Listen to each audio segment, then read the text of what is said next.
Baik, Assalamualaikum warahmatullahi wabarakatuh. Kembali lagi di channel YouTube saya. Kali ini saya akan membahas banyak penghasilan lagi, yaitu terkait tentang PPh pasal 25.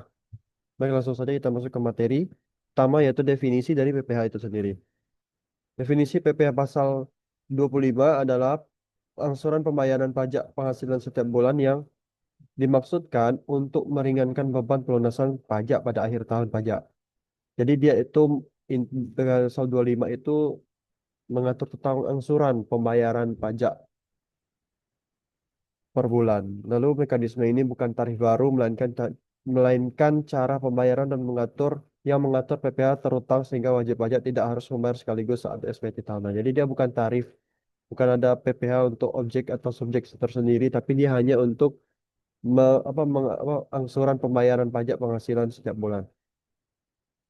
Ini ada dasar hukumnya yaitu pasal 25 UU PPh, Peraturan Menteri Keuangan nomor 194 ada per 17/7/2015 tentang tata cara pengajuan perkeuangan dan penyesuaian besarnya angsuran PPh pasal 25. Dan tujuan dari PPh 25 ini adalah untuk wajib pajak orang pribadi pengusaha tertentu itu adalah untuk simplikasi sehingga wajib pajak tidak perlu mengumpulkan omset, penghasilan neto serta penghitungan pajak dalam penentuan PPh pasal 25. Jadi WP itu cukup membayar sejumlah tarif yang ditentukan per bulan dari masing-masing tempat usaha. Subjek dan pengecualiannya ya pasti wajib pajak orang pribadi dan badan yang tidak dikenai PPh final atau tidak termasuk pengusaha tertentu wajib melakukan angsuran PPh pasal 25. Dan pengecualiannya yaitu WP yang menggunakan ketentuan PPh final untuk usaha kecil tertentu atau yang mendapat ketentuan khusus dapat dikecualikan dari kewajiban angsuran bulanan. Jadi cara menghitung PPh pasal 25. Yang pertama, WP perlu mengetahui jumlah penghasilan neto fiskal menurut SPT tahunan PPh tahun pajak sebelumnya. Jika WP itu menerima penghasilan tidak teratur di tahun pajak tersebut, maka penghasilan neto fiskal dikurangi dengan penghasilan tidak teratur. Kedua, jika wajib pajak memiliki kerugian fiskal yang berhak dikompensasi, maka wajib pajak memperhitungkan jumlah kompensasi kerugian fiskal tersebut sebagai pengurang. Selanjutnya, WP perlu menghitung jumlah PPh terutang berdasarkan tarif pajak yang berlaku, mengikuti yang terkena PPh pasal berapa.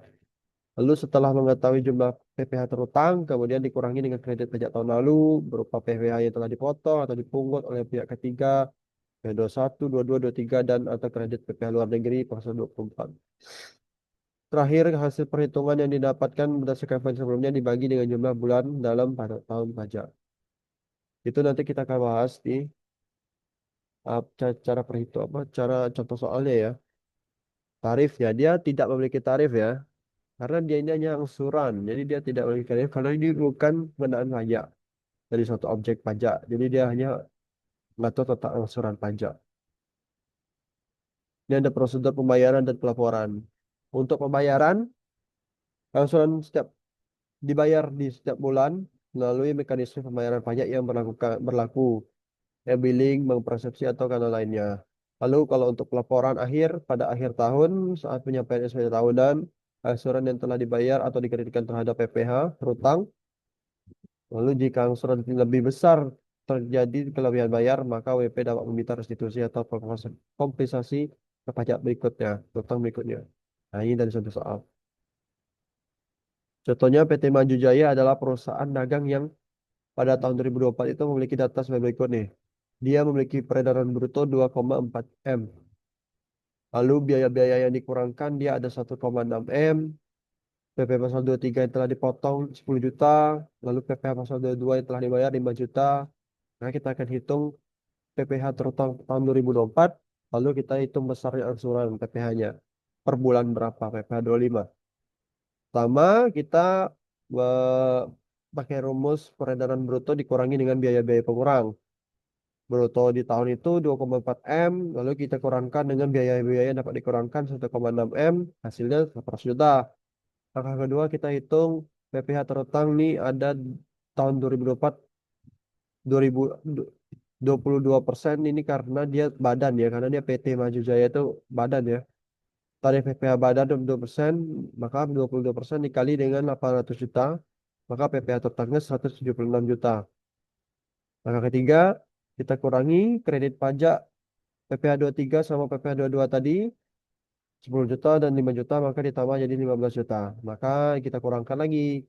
Yang tadinya total 176 juta, kita kurangkan 15 juta, maka PPh yang harus dibayar 161 juta. Ini baru PPh yang harus dibayar atau PPh totalnya. Nah, ini baru langkah keempat kita hitung angsuran PPh pasal 25-nya. Karena dia 161 juta, maka dalam satu bulan, dalam satu tahun itu ada 12 bulan.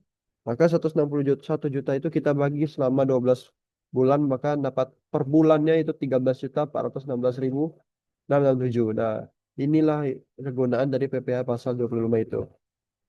Digunakan untuk menghitung angsuran yang awalnya per tahun menjadi per bulan agar mempermudah ya, agar tidak tidak berat di akhir pembayarannya. Nah, ini adalah per bulan 13 juta, maka jawaban akhir PPh terutang tahun 2024-nya 176 juta dan angsuran PPh pasal 25 tahun 2025-nya itu 13.416.667 perak per bulan. Nah, jadi kesimpulannya PPh pasal 25 adalah angsuran bulanan atas pajak penghasilan yang harus dibayar selama setahun berjalan. Tujuannya untuk meringankan beban pembayaran pajak di akhir tahun. Besaran yang angsuran dihitung dari PPh terutang tahun sebelumnya dikurangi kredit pajak lalu dibagi 12 bulan. PPh pasal 25 tidak memiliki objek pajak tersendiri karena hanya merupakan cara pembayaran atas penghasilan yang sudah dikenai pajak. Baik, itu saja eh, penjelasan saya tentang PPh pasal 25. Semoga bermanfaat. Saya akhiri. Wassalamualaikum warahmatullahi wabarakatuh.